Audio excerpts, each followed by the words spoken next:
Filter press installation instructions. Foundation requirements. Filter press foundation structure.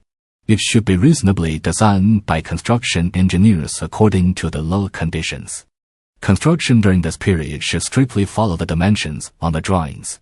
A safety passage should be reserved around the filter press to facilitate construction operations by personnel.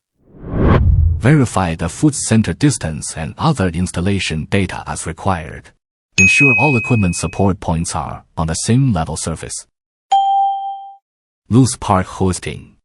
Before hoisting the equipment, protective devices should be pre-installed to ensure construction safety. When hoisting the thrust plate, ensure the center position is aligned firstly. Use channel steel or similar supports for temporary bracing to prevent dumping. Similarly, hoist the wheel cylinder head into position. Use channel steel or similar supports for temporary bracing. When hoisting the main beam, use lifting slings. After hoisting to the designated location, fasten it with bolts from both sides. Install the remaining components according to the bolt hole positions. Hoist the other main beam as required, and fasten it with bolts from both sides. Install sequentially according to the specified order and hole positions. Measure the diagonal dimensions. Keep the equipment in a central horizontal position. Then install the flap mechanism. Ensure the flap board can open smoothly in the pit. When installing intermediate supports on main beam, use bolts for leveling. Weld the support leg to the embedded plate. Caution: the wheel cylinder legs have a rolling support seat and must not be fixed. The thrust plate legs must be welded and fixed to the embedded plate.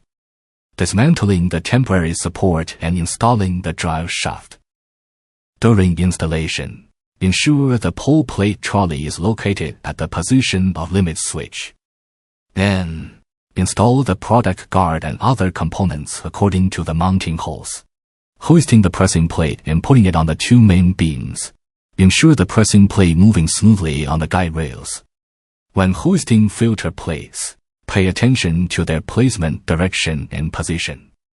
Make sure the faucet is directly above the sink when installing water nozzle. Connect the diaphragm plate to the squeezing tube via squeezing hose. When connecting the hydraulic station, ensure that the high-pressure oil pipes and low-pressure oil pipes are connected correctly. During the installation of the cloth water flushing device, it should be hoisted onto the both side guide rails. Ensure guide rail groove engages with roller. Install the anti-lift rollers and chains on both lower sides. Lay the drag chain over the drag chain trough. Hoist the electrical control cabinet to the designated position. Wiring and debugging are carried out by professionals according to the electrical schematic. After ensuring the product debugging properly, pipe connection are according to the on-site process.